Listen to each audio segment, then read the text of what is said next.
Hello friends, నేను మీ సంజయ్ నాయక్. చాలామంది ఎప్పుడైతే ఎలక్షన్స్ జరిగినాయో అప్పటి నుంచి రియల్ ఎస్టేట్లో ఇన్వెస్ట్మెంట్ చేయాలంటే చాలామంది ఆలోచిస్తున్నారు. అదేవిధంగా మరీ ముఖ్యంగా నేను హైదరాబాద్ గురించే మాట్లాడుతున్నాను ఇలా. సో హైదరాబాద్ లోపల ఓఆర్ఆర్ సరౌండింగ్లో కొన్ని ఏరియాస్లో చాలామంది ఎవరైతే ఇన్వెస్ట్మెంట్ చేద్దాం అంటే సొంత ఇల్లు కట్టుకోవాలన్నా, లేదా అపార్ట్మెంట్లో ఫ్లాట్స్ తీసుకోవాలన్నా, విల్లాస్ తీసుకోవాలన్నా చాలామంది ఒక డైనమాలో ఉన్నారు. ఈ టైంలో అసలు కొనొచ్చా, కొనకూడదా, మార్కెట్ అప్రిషియేషన్ అవ్వడానికి ఏమైనా స్కోప్ ఉందా? ఇప్పుడు ఇంకొక విషయం కొత్తగా బాగా వైరల్ అవుతుంది ఏంటంటే, ఈ ప్రీ లాంచ్ ఆఫర్లు కొన్ని, ఈ స్కామ్లు కొన్ని వచ్చి ఇట్లా మోసాలు జరుగుతున్నాయి.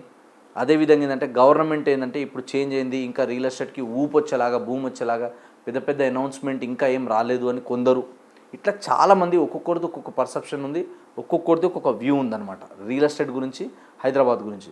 ఇంకా కొందరు ఏంటంటే రియల్ ఎస్టేట్ పడిపోయింది, మార్కెట్ తగ్గిపోయింది, రేట్లు పడిపోయినాయి.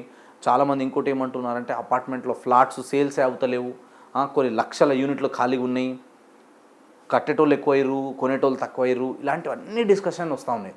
ఒకటి గుర్తుపెట్టుకోండి, ఎవరైతే హైదరాబాద్ లోపల ఎగ్జిస్టింగ్ మనం ఆల్రెడీ కొన్ని కంపెనీస్ ఉన్నాయి, డెవలప్మెంట్స్ ఉన్నాయి కాబట్టి వాటికి సరౌండింగ్లో అపార్ట్మెంట్లో ఫ్లాట్స్ కొనాలనుకున్న వాళ్ళు లేదా విల్లాస్ కొనాలనుకున్న వాళ్ళు కొనుక్కోవచ్చు, ఇబ్బంది ఏం లేదు. అఫ్కోర్స్ లాస్ట్ ఒక 2 years నుంచి మార్కెట్ స్లో డౌన్ ఉంది కాబట్టి ఇక్కడ కూడా ప్రైజెస్ బాగా హైక్ అవ్వలేదు, బాగా తగ్గలేదు. కాకపోతే చాలామంది బిల్డర్స్ ఏంటంటే డబ్బులు వెళ్ళక చాలా టైట్ పొజిషన్లో ఉండి, కొందరు ఏంటంటే కొంచెం సేఫ్టీ దగ్గర కొంచెం తగ్గించుకోవడం కానీ, లేదా వాళ్ళకు కొంచెం ప్రాఫిట్లో కొంచెం తగ్గించుకొని నెగోషియేషన్ చేసి డిస్కౌంట్లలో, ఆఫర్లలో సేల్స్ పెడుతున్నారు. కాబట్టి ఈ టైంలో రెడీ టు కన్స్ట్రక్షన్ కావచ్చు, లేదా అండర్ కన్స్ట్రక్షన్లో ఉన్న ప్రాజెక్ట్స్ కావచ్చు, ఒకటి మీరేంటంటే తొందరపడి కాకుండా ఫస్ట్ ఇంపార్టెంట్ పాయింట్ ఏంటంటే లొకేషన్ బాగుందా లేదా చూసుకోండి. సెకండ్, వాళ్ళు ఇచ్చే ఎమ్యూనిటీస్, ఫెసిలిటీస్ ఏమున్నాయని చూడండి. థర్డ్, అక్కడ ప్రైస్ ఏం పెడుతున్నారన్నది చూడండి. మార్కెట్ చుట్టుపక్కల ఉన్న ప్రైస్కి వాళ్ళు పెట్టే ప్రైస్కి సంబంధం ఉందా, సంబంధం లేదా చూడండి. తర్వాత వచ్చేసిందంటే ఇంకొక పాయింట్, ఈ హైడ్రా భయము ఇవన్నీ వచ్చినాయి కాబట్టి కొన్ని నాలాలు, చెరువు కట్టడాలకి, పెద్ద పెద్ద హై టెన్షన్ వైర్లకి, కొన్ని మరీ మనకి డంపింగ్ యార్డ్స్ వాటికి, తర్వాత వచ్చేసి కొన్ని పొల్యూటెడ్ కంపెనీస్కి దగ్గరగా లేకుండా చూసుకోవాలి. అంటే కొంచెం పొల్యూటెడ్ కంపెనీస్కి దూరం ఉండి, కొంచెం నేచర్కి దగ్గర ఉండి, కొంచెం మంచి కల్చర్ ఉండి, మంచి ఫెసిలిటీస్ ఇచ్చి, మంచి క్వాలిటీ బిల్డ్ చేస్తున్న వాళ్ళు, హై క్వాలిటీ ఎవరైతే మెయింటైన్ చేస్తున్నారో అలాంటి రెప్యూటెడ్ బిల్డర్ దగ్గర, కొంచెం మార్కెట్లో క్రెడిబిలిటీ ఉన్న వాళ్ళ దగ్గర మాత్రమే ఇన్వెస్ట్మెంట్ చేయండి. అండ్ ఇంకొక పాయింట్ ఏంటంటే గవర్నమెంట్ తీసుకొచ్చే ప్రపోజల్స్ కావచ్చు, చెప్పే అనౌన్స్మెంట్ కావచ్చు, లేదా ఇంకేమైనా అవుతుందో కాదో అని భయాలు పెట్టుకోకండి. అండ్ గవర్నమెంట్ డెసిషన్తో మీరు కొనాలన్న డెసిషన్స్ మ్యాచ్ చేయకండి. దానికి దీనికి లింక్ పెట్టకండి. అది గవర్నమెంట్ ఈరోజు ఉన్న గవర్నమెంట్ రేపు ఉంటుందో ఊడుతుందో మనకు తెలియదు, వీళ్ళు ఉంటారో ఇంకో కొత్త వాళ్ళు వస్తారో కూడా మనకు తెలియదు. కాబట్టి వాళ్ళని బేస్ చేసుకొని మన ఫ్యూచర్ని డిసైడ్ చేసుకోవద్దు.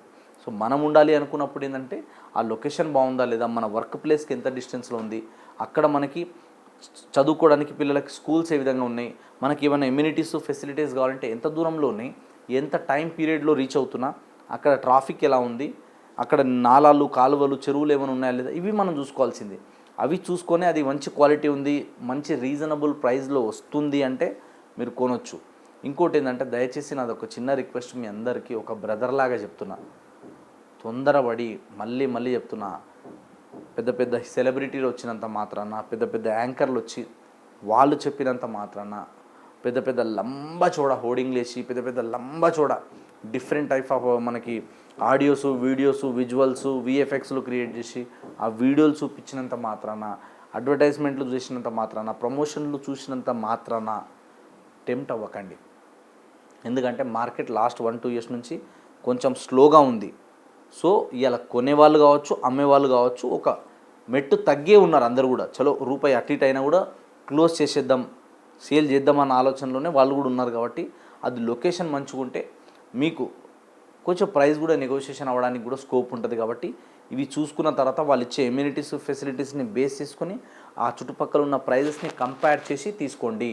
తొందరపడి అడ్వాన్స్లో పైసలు కట్టేసి రాతోరాత్ బోల్డ్ కంపెనీ తిప్పేయడాలు మనం గతంలో కూడా తీసుకుంటే చాలా చూసినాం.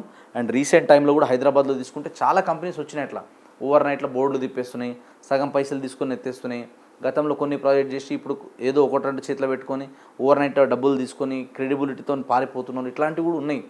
కాబట్టి నాదొక్క చిన్న రిక్వెస్ట్ ఏంటంటే, మరీ ముఖ్యంగా మీరు హైదరాబాద్ లోపల ఓఆర్ఆర్ చుట్టుపక్కల అపార్ట్మెంట్ ఫ్లాట్ కానీ విల్లాలు కానీ కొనేటప్పుడు must and should legal verification ఒకసారి చేయించండి.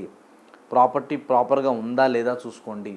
వాళ్ళు ఇచ్చే ఫెసిలిటీస్ ఎమ్యూనిటీస్ ఖచ్చితంగా ఇస్తారా లేదా, పారిపోతారా అన్నది చూసుకోండి.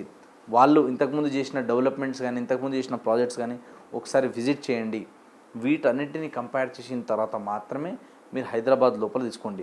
ఇలా హైదరాబాద్ లోపల మీరు ఎక్కడ తీసుకోవాలన్నా పర్ సేఫ్టీ 5,500 నుంచి 11,000 12,000 వరకు ఉంది.